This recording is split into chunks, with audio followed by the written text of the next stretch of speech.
자, 금융은 여러분이 시험 문제, 투자 금융 12문제 출제가 되는 우리 단원이죠. 작년에 금융에 5문제 출제를 했습니다.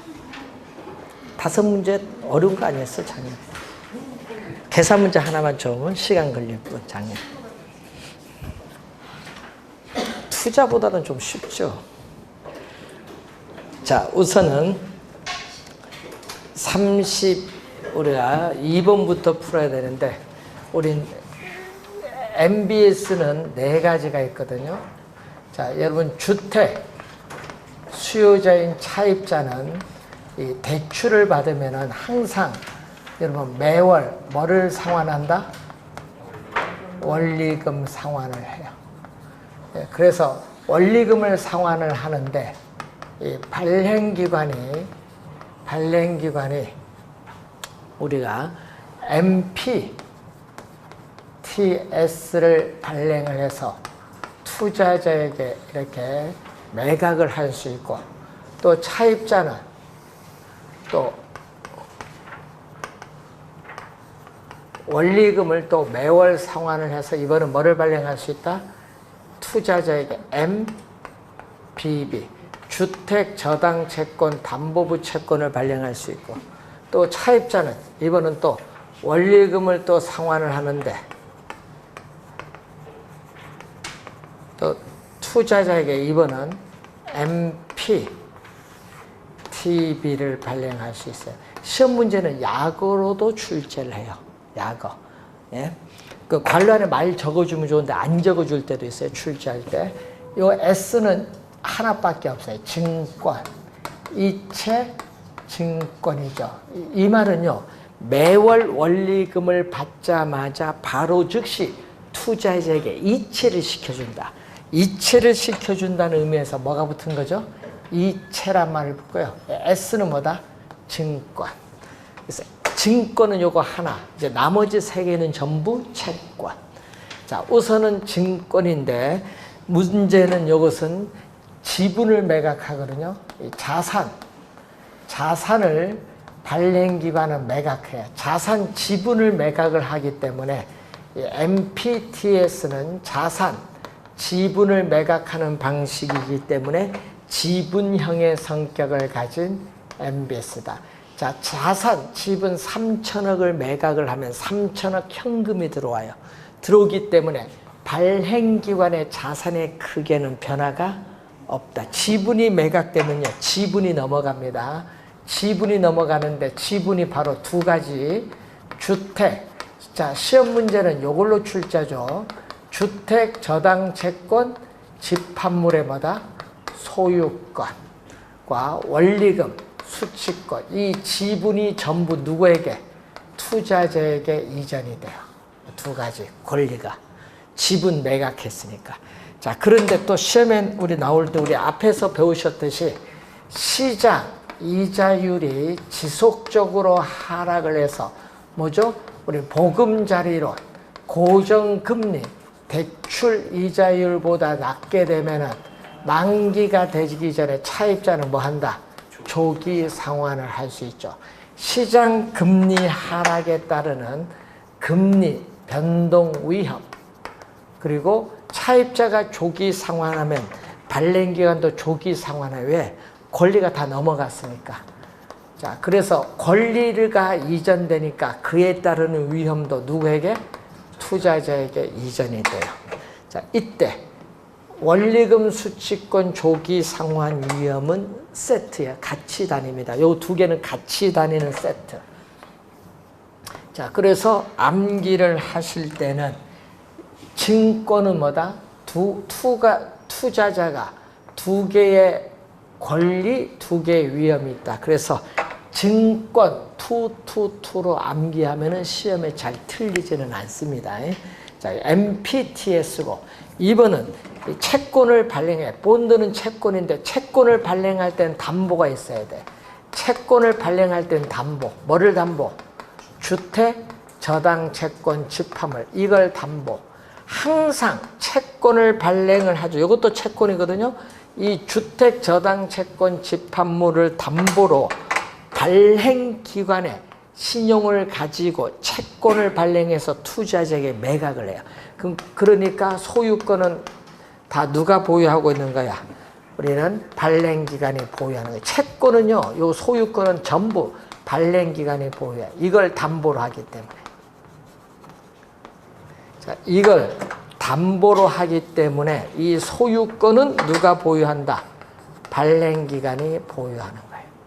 그래서 채권을 둘 다 발행해서 투자자에게 매각을 해요. 그런데 문제는 이것은 기업이 회사채를 발행했을 때 회사채 수익률, 회사채 만기 요가 아주 유사하기 때문에 이 기업의 회사채 발행 성격과 유사하기 때문에 채권형의 성격을 가진 MBS다. 그럼 차입자가 매월 원리금을 상환하면 이 원리금을 또 받을 수 있는 권리도 누가 보유하고 있다? 발행기관이 보유를 해요. 그리고 차입자가 우리가 조기 시장 금리가 하락을 하죠. 금리 위험. 또 차입자가 조기 상환하면은 조기 상환 위험. 차입자가 원금이자 못 갚은다. 못 갚으면은 채무 불이행에 따른 위험. 이런 것은 전부 발행기관이 부담해. 발행기관이 권리 위험 다 가지고 있거든요. 그래서 발행기관이 모든 것을 다 가지고 있다. 암기를 해두면 돼. MBB는 발행기관이 모든 걸 다 가지고 있다. 투자자는 위험이 없어요. 발행기관이 모든 위험을 부담하기 때문에 투자자는 위험 부담이 없어요. 또 수익률은 위험이 높을수록 수익률이 높은데 위험이 가장 부담이 없으니까 수익률은 가장 낮아요. 차입자가 조기 상환을 하면 발행기관도 조기 상환하면 투자자는 손해를 보니까 투자자는 발행기관이 조기 상환하지 못하도록 막을 수 있어. 막을 수 있는 것을 우리는 뭐라고 해요? 콜 방어라고 해요. 콜 방어. 콜 방어.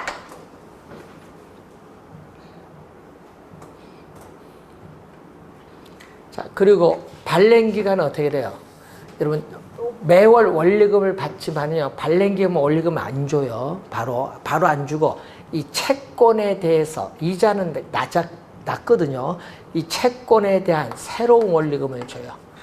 새로운, 발행기간은 이 새로운 원리금을 통상 몇 개월? 6개월마다 지급해요. 6개월마다 우리는 지급을 합니다. 자, 똑같은 의미죠.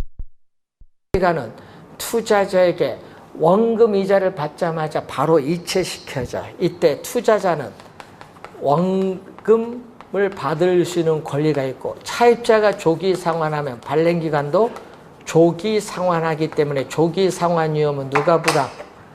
투자자. 하여튼 요거 두 개는 세트 같이 다닌다는 걸 항상 염두에 두시면 되겠습니다. 그래서 요거는 뭐죠? 우리는 원금 받자마자 이체시켜 주니까 지분형의 성격을 가지고 있고 또 요걸 담보로 채권을 발행하니까 MBB 지분형과 채권형을 뭐 했다? 혼합을 했다. 혼합한 성격을 가진 MBS라고 해요. 자, 이걸 확대합니다. MP, TB를 확대를 한다. 자, 투자자들의 투자 욕구를 만족시켜주고 조기 상환 위험을 분산시켜주기 위해서 MP, TB를 확대해서 나타나는 다계층 저당 채권 확대를 했기 때문에 이것도 뭐와 똑같다. MP, TB와 우리는 구조상 동일해요. 똑같다는 얘기예요. 자, 우선 1번 문제 봅니다. 32번의 1번 질문. 저당 채권 MBB는 이체증권보다 수명이 짧은 것이 아니라 길어요. 왜? 요거는 바로 뭐야? 콜 방어가 있잖아요. 상환하지 못하도록 막으니까 수명은 길다. 길고 수익률은 일반적으로 낮죠. MBB의 수익률은 가장 낮아요. 그러니까 1번 틀린 질문 정답. 우리나라에서 발행된 주택 저당 증권 대부분 우리나라에서는 거의 대부분 뭐를 발행한다? CMO CMO를 발행해요. 우리나라는 2번 맞고 일반적으로 다계층 저당 채권의 조기 상환 위험 누가 부담? 요걸 확대했기 때문에 MPTB 확대니까 조기 상환 누가 부담? 투자자 부담. 투자자 부담. 맞는 지문. 4번 저당 채권은 발행기관이 주택 저당 채권 집합물의 소유권, 원리금 수취권을 보유하고 투자자는 조기 상환 위험, 이자율 위험에서 벗어날 수 있죠. 왜? 조기 상환 위험, 이자율 위험은 누가 부담을 해요? 발행기관이 부담하니까. 자, 5번 주택 저당 증권 매수자는 누구? 투자자. 주택 저당 증권 매수자는 투자자입니다. 투자자가 발행자의 만기전 변제, 만기전 변제는 조기 상환이에요. 조기 상환에 대해서 방어하는 것을 콜 방어라고 하고 일정 기간 동안만 허용하는 것을 부분적 콜 방어라고 하는 거죠. 자, 33번 문제로 갑니다. 자, 옳은 것을 찾습니다. MBB 경우 조기 상환 위험 누가 부담? 발행기관, 투자자가 아니라 발행기관이 부담. 1번 틀렸고 MBB는 원리금 수취권과 주택 저당 채권 집합물의 소유권은 투자자가 보유하는 것이 아니라 누구? 발행기관이 보유하고 콜 방어는 어떻게 돼요? 투자자의 콜 방어는 가능하죠. 자, 2번 틀렸고 3번 이체증권인 경우 발행기관이 원리금 수취권을 보유하는 것이 아니라 누가? 이체증권은 주택 저당 채권 집합물의 소유권 원리금 수취권이 누구에게? 투자자에게 이전이 돼요. 틀린 지문. 다계층 채권은 주택 저당 채권 상환기간. 그러면 주택 저당 채권 상환기간은 10년 이상이에요. 10년 이상보다 단기, 예를 들면 1년, 2년, 3년, 5년 이렇게 단기에 원금 이자 상환이 완료되는 채권도 만들 수 있다. 왜 그러냐? 다계층 채권 요거잖아요. 이렇게 저당 채권의 총 발행 저당 채권의 총 발행에 이게 하나의 저당 집합이죠. 예를 뭐 1조 원이면 1조 원. 이 하나의 저당 집합을 몇 개의 이렇게 그룹으로 나눠요. 우리나라는 8개 그룹으로 나누고 이때 나눠진 그룹을 뭐라고 한다? 트렌치. 네. 이렇게 만기가 다양하게 만들어요. 이렇게 아까 10년 이상보다 짧은 1년, 2년, 3년, 5년, 7년, 10년, 15년, 20년 이렇게 만기가 다양하다 보니까 10년 미만의 이런 단기 채권도 만들 수 있어요. 자, 그리고 이자는 몇 프로? 여기 뭐 2%, 여기 뭐 2.2%, 여기는 뭐 5%. 만기가 길수록 미래의 불확실성에 따른 위험이 높으니까 수익률도 높다. 자, 5번 CMO인 경우 주택 저당 채권 집합물은 투자자가 보유하는 것이 아니라 누가 보유하는 거야? 채권이니까 누가 보유? 발행기관. 발행기관이 보유해. 4번 정답입니다. 자, 34번 틀린 거. 이체증권이란 지분형이죠. 지분형인데 금리 위험과 조기 상환 위험은 뭐야? 우리가 지분이 매각되니까 그 관련된 위험도 누구에게? 투자자에게 이전이 돼요. 맞는 지문. 자, 여기에 채무 불이행 위험 없죠? 왜 없어요, 여기? 이유. 한번 물어봐야지. 여기는 채무 불이행 위험이 있는데 여기는 없네요. 왜 없어요? 아니, 발행기관 국가가 보증하잖아요. 차입자가 돈 안 갚아도 요 증권의 원금 이자는 줘야 돼요. 국가가 보증했기 때문에. 그러니까 채무 불이행 위험이 없는 거예요. 투자자는 채무 불이행 위험이 있다 없다? 없어요. 국가가 보증했잖아요.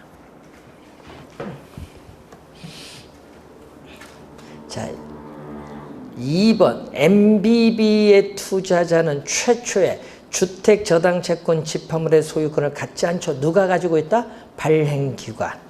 자, MPTB는 혼합한 MPTS 지분형과 채권형 혼합한 특성, 혼합 맞죠? CM의 조기 상환 위험은 발행자가 부담하는 것이 아니라 누가 부담? 투자자 부담. 요것을 확대했기 때문에 누가 부담? 투자자 부담. 4번 정답. CMO의 발행자는 주택 저당 채권 집합물을 가지고 일정한 가공을 통해 이렇게 오염 수익 구조, 위험이 높을수록 수익도 높죠. 위험 수익 구조가 다양한 밑줄 이렇게 몇 개 이렇게 다양한 트렌치 증권을 발행합니다. 하여튼 트렌치만 나오면은 CMO야. 자, 35번. 틀린 내용을 찾는 겁니다. MPTS는 지분형 증권입니다. 증권 수익은 어디에 나온다? 기초자산인 주택저당채권 집합물의 현금 흐름.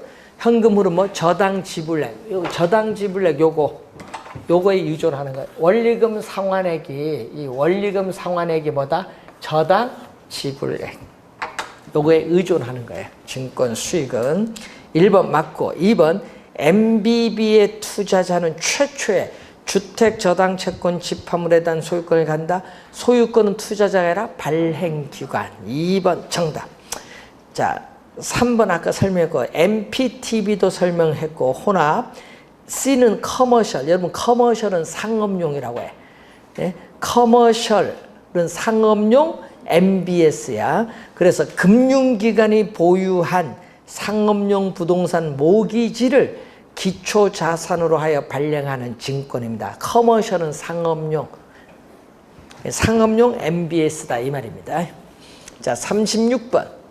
자, 발행자가 주택저당채권 집합물을 가지고 일정한 가공을 통해 위험 수익 구조가 다양한 트렌치로 구성된 증권을 발행된 채권형 증권을 말한다. 트렌치 떴네요. CMO 4번 정답. 자, 37번. CMO에 대한 설명 틀린 거. 주택저당채권 집합물을 담보로 발행된 다계층 저당채권. 주택저당채권 집합물 요걸 담보로 하죠. 하여튼 채권이니까. MBS 발행자는 주택저당채권에 대한 뭐다?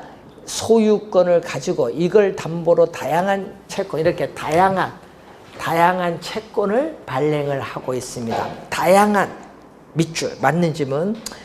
일반적으로 조기 상환 위험은 누가? 투자자. 발행자가 아니라 투자자가 부담. 3번 틀렸고 조기 상환 위험 분산과 다양한 투자자들의 투자 욕구를 충족하기 위해서 이렇게 하나의 집합, 이렇게 하나의 저당 집합에서 만기와 이자율의 크기와 변동 여부, 이자율 고정금리냐 변동금리냐 변동 여부 등 다양한 여러 가지 종류의 채권을 발행합니다. 자, 그리고 우리나라 저당 유동화제도에 대해서 널리 통용되는 방법. 우리나라에서는 거의 대부분 CMO를 발행하고 있다는 겁니다. 자, 38번. 틀린 내용인데 지분 투자 방식은 조인트 벤처 리츠는 지분 금융 투자 방식입니다. 1번 맞고. 자, MBB는 조기 상환 위험 부담을 투자자에게 전가하는 것이 아니라 발행 기관이 부담합니다. 2번 정답.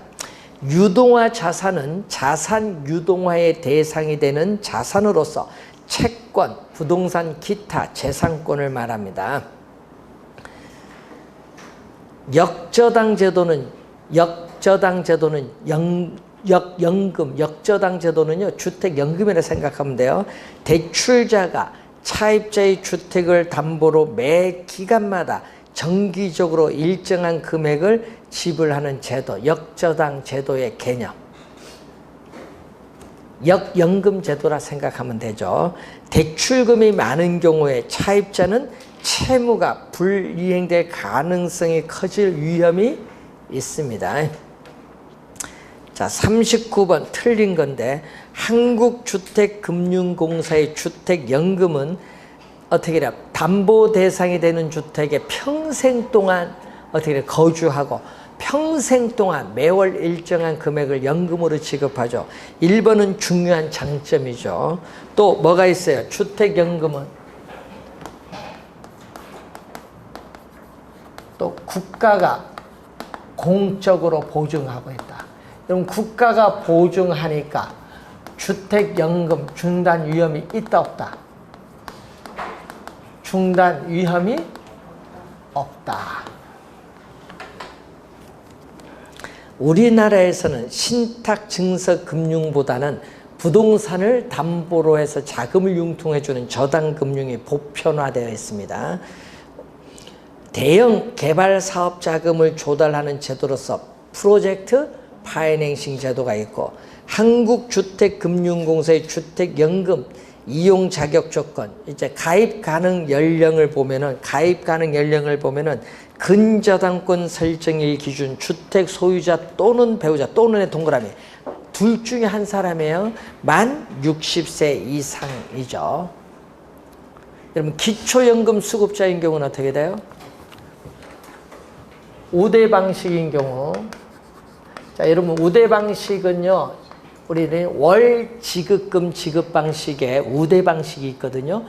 종신 방식, 확정 기간 방식, 대출 상환 방식, 우대 방식이 있어요. 어디서 나온 거? 우대형 주택연금 제도예요. 거기서 우대 방식인 경우에 어떻게 돼요? 우리는 기초연금 수급자, 우리가 요 수급자인 경우에는 주택 소유자 또는 배우자는 몇 살? 만 65세 이상. 이 경우에는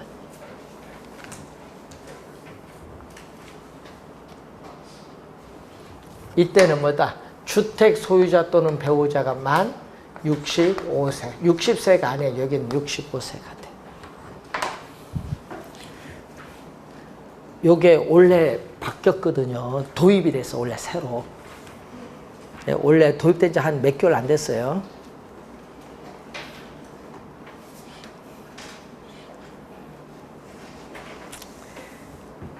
주택의 선분양은 수요자 금융에 어떻게 돼요?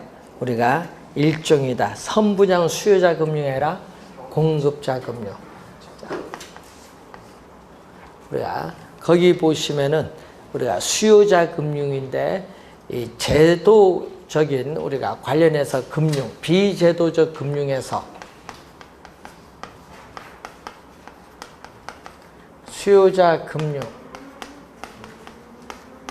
공급자 금융인데 수요자 금융은 금융기관을 통하지 않고 자금을 조달하는 대표적인 전세제도고, 우리가 금융기관을 통하지 않고 주택을 선분양하면서 건설 자금을 조달하는 공급자 금융이죠. 여기는 뭐다? 비제도, 비공식적, 비제도적 금융. 금융기관을 통하지 않고 자금을 융통하는 그러한 수단입니다. 5번 정답입니다.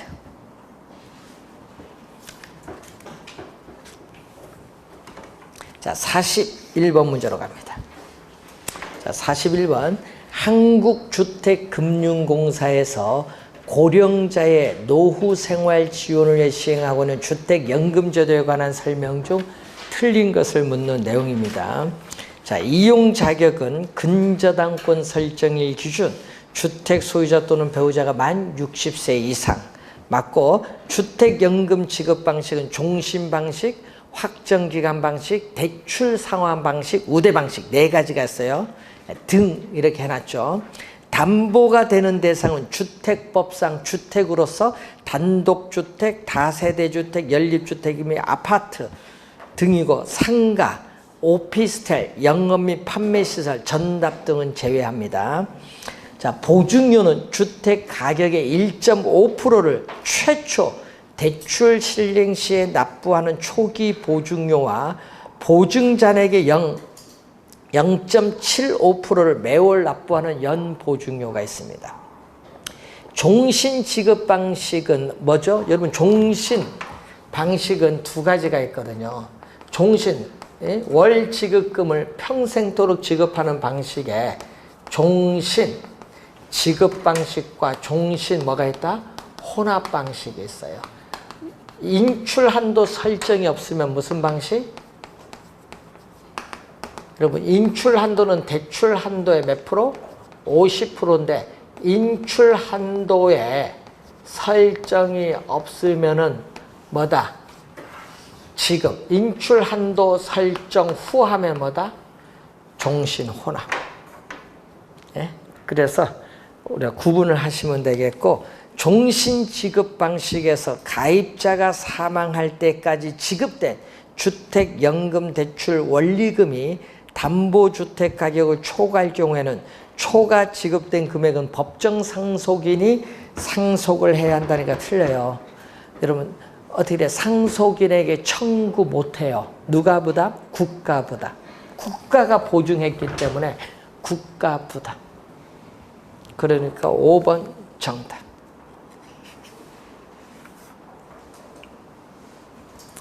자, 43번 니츠로 가는데, 자, 니츠를 우리는 부동산 투자 회사죠. 자, 자기관리 부동산 투자 회사. 자, 여러분이 부동산 투자 회사는 부동산 투자 회사에 관한 법률의 조문이 시험 문제에 계속 출제되는 거죠.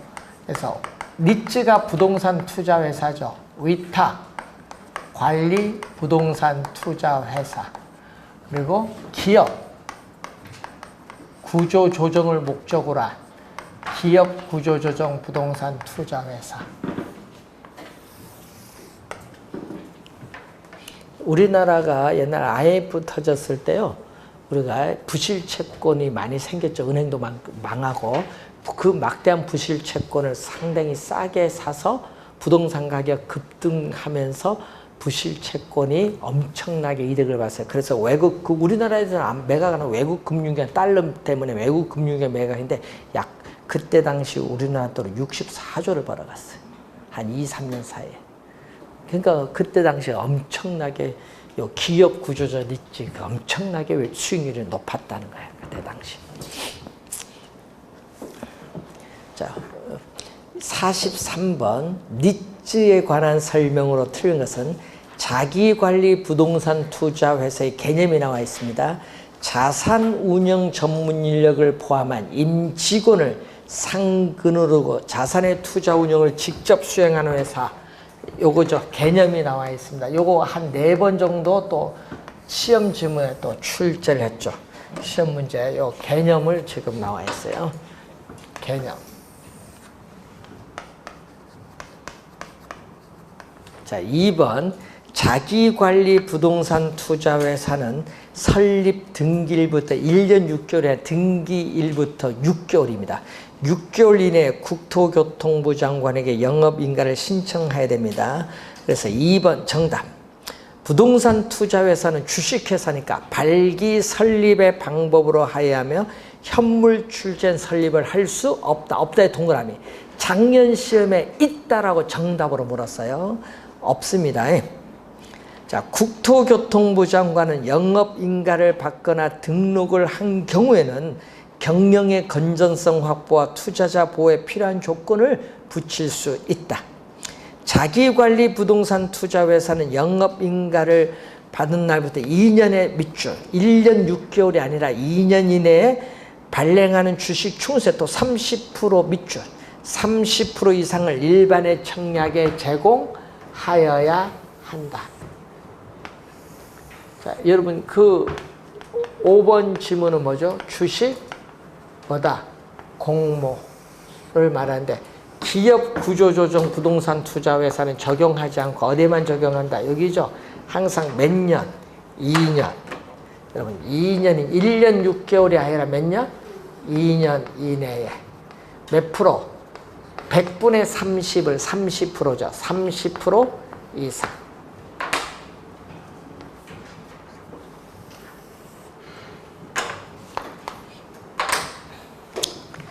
자, 44번 갑니다. 틀린 건데 자기관리 부동산 투자회사 요거 시험에 정답으로도 많이 묻고 하여튼 단골로 출제한데 자기관리 부동산 투자회사의 설립 자본금은 얼마? 5억 원 이상으로 한다. 5억 원 이상으로 한다.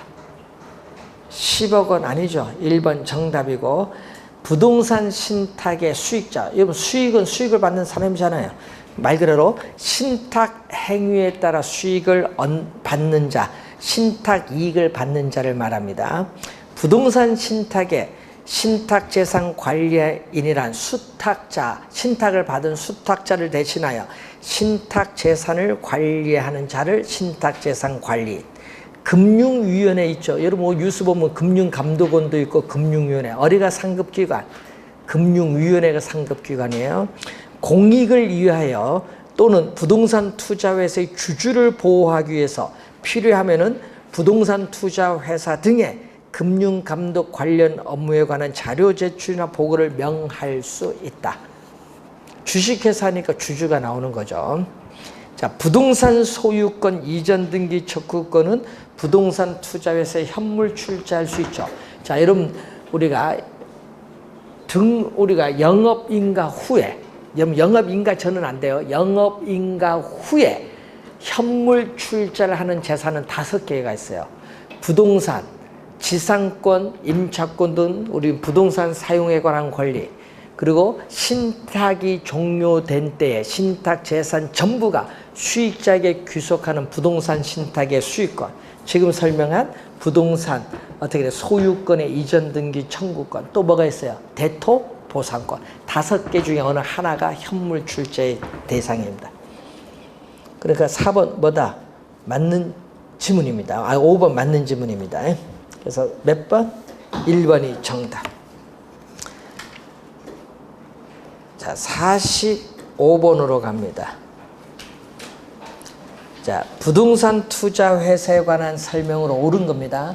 자기관리 부동산 투자 회사는 설립 등기일부터 보고서는 30일이 아니라 10일 이내, 10일 이내 설립 보고서를 작성하여 국토교통부 장관에게 제출하여야 한다. 10일 이내 설립 보고서. 자기관리 부동산 투자회사의 설립 자본금 3억이 아니라 5억. 요 두 개가 위탁관리와 기업 구조조정이 얼마? 여기가 3억 원 이상. 자산관리회사는 부동산 투자회사의 위탁으로 그 자산의 투자 운용에 관한 자문 및 평가 등의 업무를 하려는 자는 자산관리회사가 아니죠. 부동산 투자 자문회사. 부동산 투자 자문회사입니다. 3번 틀렸고, 기업 구조조 자산 운영 전문 인력 이렇게 나온 뒤에 개념은 기업 구조조정이 아니라 누구? 자기관리 부동산 투자회사의 개념. 4번도 틀렸고, 5번 부동산 투자회사는 영업인가를 받거나 등록을 하고 최저 자본금 이상을 갖추기 전에는 현물 출자를 받는 방식으로 신주를 발행할 수 없다. 맞는 지문입니다. 현물 출자, 신주를 발행할 수 있으려면요, 최저 자본금을 갖추고 난 이후에, 갖추기 전에는 발행할 수 없다. 갖추기 전에는 밑줄 긋고 맨 끝에 없다에 또 밑줄, 그 두 개를 포인트 삼으시면 됩니다. 5번 정답. 자, 46번 문제 틀린 건데, 자기관리는 5억 원 이상 설립 맞고, 기업 구조조정 부동산 투자회사는 실체회사가 아니죠. 네? 명목회사요. 여러분, 요 두 가지는 어떻게 돼요? 우리는 우리는 관련해서 페이퍼 컴퍼니, 명목 회사, 이 서류상으로만 존재하는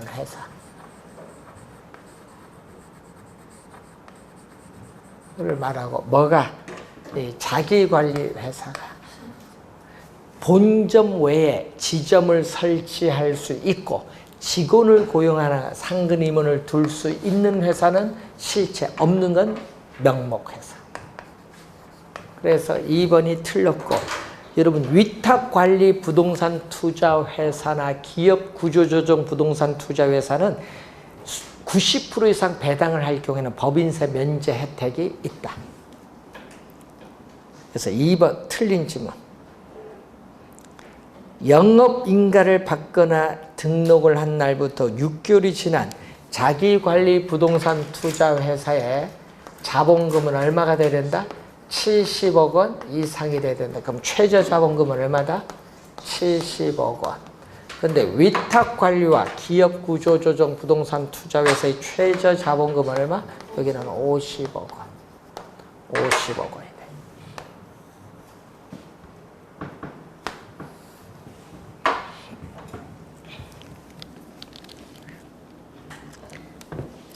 자, 거기에 4번 주주 1인과 그 특별 관계자는 최저 자본금 준비 기간이 끝난 후에는 부동산 투자회사가 발행한 주식 충수에 50%를 초과하여 주식을 소유하지 못한다. 그러니까 50%를 초과하여 주식을 소유하지 못합니다. 요거 주식 분산이죠. 주식 분산 1인당 주식 소유 한도를 말하는데 기업 구조조정 부동산 투자회사는 적용하지 않는다. 50%를 초과해 주식을 소유하지 못한다. 2년 전에 바뀌었어요. 50%. 자, 5번 부동산 투자회사는 그 자산을 부동산의 취득, 관리, 개량 및 처분, 부동산 개발 사업 등의 방법으로 투자 운영해야 된다. 자산 운영 방법이 나와 있습니다.